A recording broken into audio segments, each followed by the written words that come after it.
Bonjour à tous, bienvenue dans cette vidéo où je vais vous introduire en philosophie. C'est votre professeur Jules.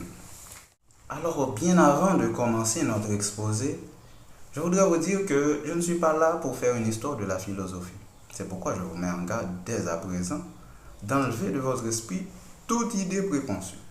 Car nous sommes là pour donner une base pour ceux qui veulent comprendre la philosophie et ainsi percer son mystère.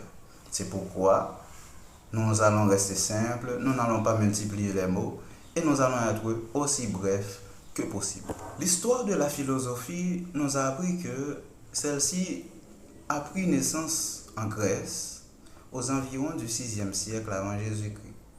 Alors que d'autres penseurs vont dire que la philosophie a pris naissance bien avant ça, c'est-à-dire avec l'apparition de l'homme, ou plus précisément, dès que l'homo faber, l'homme qui fait, l'homme qui manie, a cédé sa place à l'homo sapiens, l'homme qui réfléchit, l'homme qui pense.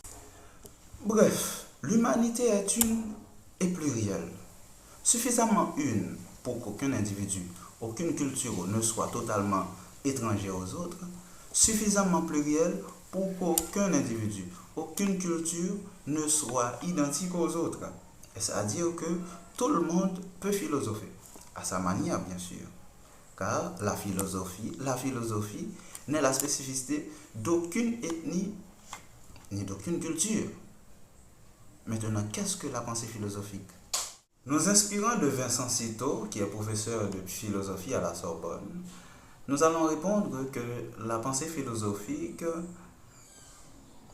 est une pensée qui cherche à se justifier par divers moyens mis en œuvre. Réflexivité, appel à l'expérience, examen critique de thèses adverses, introspection, recension, division catégorielle, conceptualisation et bien sûr raisonnement. Raisonnement qui peut être inductif, déductif, par analogie ou par absurde, etc.